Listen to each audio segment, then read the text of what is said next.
अस्सलामुअलैकुम dear students, आप देख रहे हैं दी मैथ्स गैलरी और मैं आपका ट्यूटर उस्मान अहमद गाजी। प्रीवियस लेक्चर में हमने एक्सपोनेंशियल डिस्ट्रीब्यूशन के लिए सीडीएफ और पीडीएफ दोनों फाइंड किए। इस लेक्चर में हम एक्सपोनेंशियल डिस्ट्रीब्यूशन के से रिलेटेड हम कुछ क्वेश्चंस करेंगे जी। ठीक है जी। अब क्वेश्चन सॉल्व करने से पहले देख लीजिए method for finding value at a fixed point. जब हमने एक्सपोनेंशियल डिस्ट्रीब्यूशन में किसी फिक्स्ड पॉइंट पे वैल्यू फाइंड करनी होती है ना, सिंपल वैल्यू फाइंड करनी, प्रोबेबिलिटी नहीं फाइंड करनी, वैल्यू फाइंड करनी है, तो हम क्या यूज़ करेंगे जी? पीडीएफ यूज़ करेंगे और पीडीएफ में सारी वैल्यूज़ पुट करके तो हम वहाँ पे उस फिक्स्ड पॉइंट की वैल्यू फाइंड कर लेंगे। ठीक है जी, ये प्रोबेबिलिटी नहीं फाइंड कर रहे। अब देखें दूसरा मेथड है method for finding probability within a specific sub interval. तो प्रोबेबिलिटी के लिए हमें पता है, जैसे हमने यूनिफॉर्म डिस्ट्रीब्यूशन में किया, कि हम जो पीडीएफ है उसका इंटेग्रल ले लेते हैं जो हमें स्पेसिफिक सब इंटरवल दिया होता है उस पर। ठीक है जी, ये वही चीज़ लिखी हुई है। When we find probability within a specific sub interval C D we can simply integrate PDF of exponential distribution over this interval. ठीक है जी। अब चलते हैं जी इनके क्वेश्चंस की तरफ। ये देखें इस तरह से, अगर हमें कोई भी हमने प्रोबेबिलिटी फाइंड करनी है इस इंटरवल के दरमियान, तो हम जो हमारे पास पीडीएफ होगा उसे इस इंटरवल पे इंटीग्रेट कर देंगे तो हमारे पास प्रोबेबिलिटी आ जाएगी। क्वेश्चन करते हैं जी। फर्स्ट क्वेश्चन है जी हमारे पास, find the probability. First question में ही हमने क्या फाइंड करना है? प्रोबेबिलिटी फाइंड करनी है। तो हमने जहन में रख लेना कि हमने पीडीएफ को इंटीग्रेट करना है। तो अब हमारा कंसर्न किसकी तरफ होगा? हमने लिमिट्स फाइंड करनी है कि किस लिमिट पे हमने इंटीग्रेट करना है। That time between events in a Poisson distribution process follows an exponential distribution with a rate parameter. Rate parameter हमें given दे दिया है 0.5 है, and the time is less than 2. Time क्या है जी हमारे पास? x is equal to less than 2। Exponential distribution में x किसके इक्वल होता है? टाइम के इक्वल होता है। तो टाइम हमने प्रोबेबिलिटी फाइंड करनी है फॉर x लेस दैन 2 के लिए। ये हमारे पास इंटरवल आ गया। ठीक है जी। हमारे पास पीडीएफ की वैल्यू ये होती है, हमें रेट पैरामीटर लैम्डा गिवन है 0.5। We are concerned with probability of time less than 2 units. तो हमने ये चीज़ फाइंड करनी है, time x less than 2 units. तो लेस दैन 2 देखें इंटरवल कहाँ से स्टार्ट हो रहा है? 0 से। तो फिर हमारा जो इंटेग्रल आ जाएगा वो 0 से 2 तक बनेगा। ठीक है जी, 2 से लेस के लिए। तो इंटेग्रल 0 से 2 F of x D F x, यहाँ पे एफ ऑफ एक्स की वैल्यू पुट करें, इसको इंटीग्रेट करें, इस पे वैल्यूज़ पुट करें तो हमारे पास आंसर आएगा 0.6321। नेक्स्ट क्वेश्चन पे चलते हैं जी। Given that time between events follows an exponential distribution with the rate parameter. Rate parameter given है जी 0.2। यहाँ पर भी हमें प्रोबेबिलिटी फाइंड करनी है किस इंटरवल पे? Between 5 and 10। तो सिंपल आपने हमें रेट पैरामीटर गिवन है, इंटरवल ऑफ एक्सपोनेंशियल ये होता है, सब इंटरवल हमारे पास ये है 5 to 10, और then probability of time between 5 and 10 is given as this.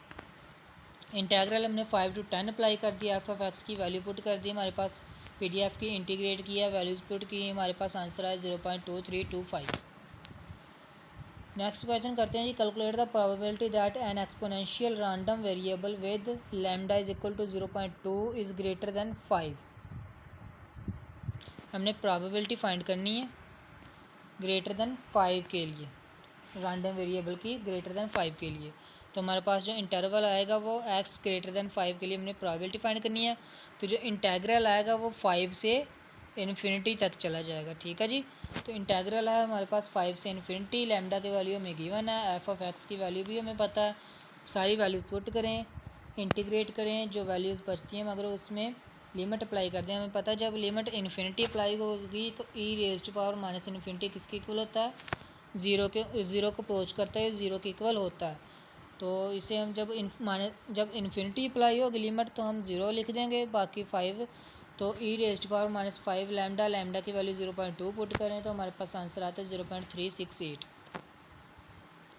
Question number 4 है given an exponential distribution with a mean. Mean given है तो हमें एक्सपोनेंशियल डिस्ट्रीब्यूशन में का मीन किसके इक्वल होता है भला? 1 ओवर लैम्डा, यानी कि 1 over lambda is equal to 4।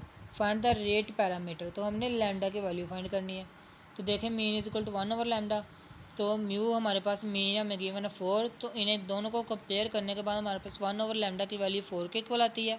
तो यहाँ से लैम्डा क्या आ गया हमारे पास? 1 over 4। Question number 5 find variance of exponential distribution one rate parameter is this. हमें लैम्डा गिवन है जी 0.4, तो कह रहे हैं वेरिएंस फाइंड करें। वेरिएंस क्या होती है जी एक्सपोनेंशियल डिस्ट्रीब्यूशन की 1/λ²। तो लैम्डा की वैल्यू पुट कर देते हैं, हमारे पास वेरिएंस आ गई 6.25। Given an exponential distribution with rate parameter lambda में गिवन है जी 0.2। Calculate expected value. हमें पता है जी expected value of random variable X किसके इक्वल होती है, मीन के इक्वल होती है। और मीन एक्सपोनेंशियल डिस्ट्रीब्यूशन का किसके इक्वल है, 1/λ। तो वहाँ पे हम लैम्डा की वैल्यू पुट कर देंगे, तो हमारे पास आंसर आएगा 1/0.2 इज इक्वल टू 5। ये देखिए, we know that expected value is actually called mean and mean of expected exponential distribution is mu is equal to 1/λ। Lambda की वैल्यू पुट की तो आंसर आया 5। नेक्स्ट कहते हैं find the variance of an exponential distribution with a mean of 8। हमने variance find करनी है, mean हमें गिवन है यानी कि 1/λ में गिवन है। यहाँ से लैम्डा की वैल्यू है 1/8 और हमें वेरिएंस का पता है 1/λ² होता है। तो लैम्डा की वैल्यू 1/8 यानी कि 0.125 पुट करें और इसका स्केयर लें तो हमारे पास वेरिएंस की वैल्यू आ जाएगी जी 0.015625। ये वाली वैल्यू वेरिएंस की आ गई, ठीक है जी। अब क्वेश्चन नंबर 9 है जी, given an exponential distribution with the rate parameter. Rate parameter यानी lambda is equal to 0.3। Calculate the probability that random variable between 1 and 3। हमारे पास जो एक्सपोनेंशियल डिस्ट्रीब्यूशन का मेन इंटरवल होता है वो 0 से इन्फिनिटी होता है और ये हमें सब इंटरवल दिया है जी जिसके दरमियान हमने प्रोबेबिलिटी फाइंड करनी है, वो 1 and 3 है। तो हम इंटेग्रल कहाँ से स्टार्ट करेंगे, 1 से स्टार्ट करेंगे 3 तक जाएंगे, ठीक है जी। तो हम इंटेग्रल 1 से 3 f(x) की वैल्यू पुट करते हैं हम यहाँ पे और सिंपल इंटीग्रेट करने के बाद हमने लिमिट्स अप्लाई की और लैम्डा की वैल्यू 0.3 पुट की तो हमारे पास आंसर आया जी सारा फाइंड करने के बाद 0.3342, ठीक है जी। क्वेश्चन नंबर 10 है जी, find cumulative distribution function using probability density function for exponential distribution. अब देखें हमने एक्सपोनेंशियल डिस्ट्रीब्यूशन के लिए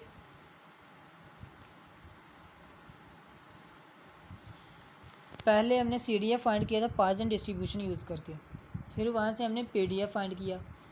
हमने CDF से PDF फाइंड कर लिया लेकिन PDF से CDF नहीं फाइंड किया, वो अब हम इस क्वेश्चन में करेंगे कि अगर हमें PDF गिवन हो तो हम CDF कैसे फाइंड करेंगे। तो हमें पता वो हम इंटीग्रेट कर लेते होते हैं।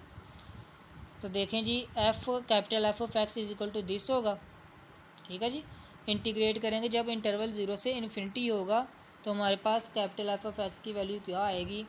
तो देखें जी जब हमने कैपिटल F(x) यानी कि CDF फाइंड करना होता है CDF, तो लोअर लिमिट होती है जी जो इसकी लोअर लिमिट होती है PDF की और अपर लिमिट होती है हमारे पास x। तो देखिए लिमिट है lower limit 0, upper limit x। PDF को हमने इंटीग्रल में रखा, इसको इंटीग्रेट किया, upper limit lower limit apply की और लैम्डा की वैल्यू लैम्डा वैसे का वैसे ही है। तो हमारे पास जो CDF की वैल्यू आएगी वो f(x) is equal to 1 - e⁻⁻λx आएगी फॉर 0 जब x बिलोंग करेगा 0 इन्फिनिटी में।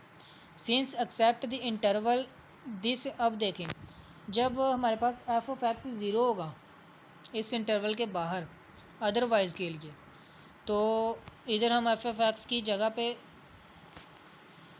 इस लैम्डा e⁻⁻λx की जगह पे हम 0 पुट करेंगे।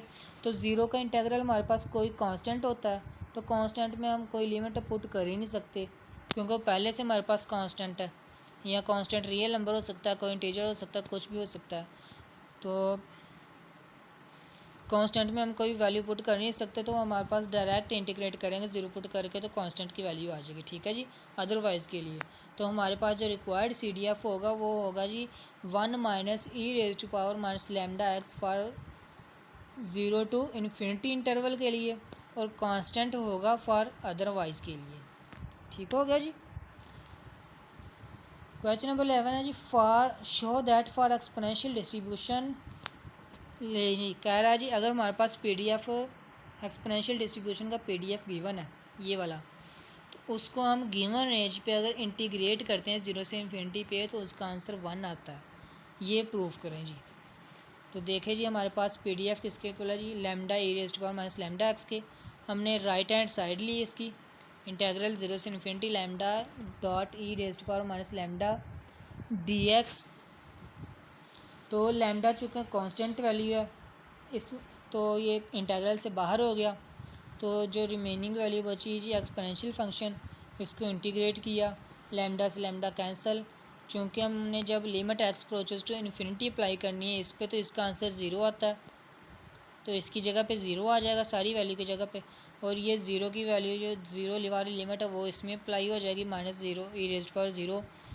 तो देखें यहाँ पे जब ज़ीरो आएगा तो ये ज़ीरो आ गया, ये माइनस और ई रेज़्ड पावर ज़ीरो की पावर 1 आ गई, ये माइनस और ये माइनस प्लस हो जाएगा, तो आंसर आएगा =1, जो कि हमारे पास राइट हैंड साइड के इक्वल है।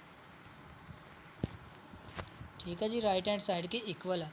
तो ये चीज़ हमने प्रूव करनी थी। तो ये थे जी 11 questions related to exponential distribution. तो उम्मीद है आप लोगों को इन क्वेश्चंस की भी समझ आई होगी।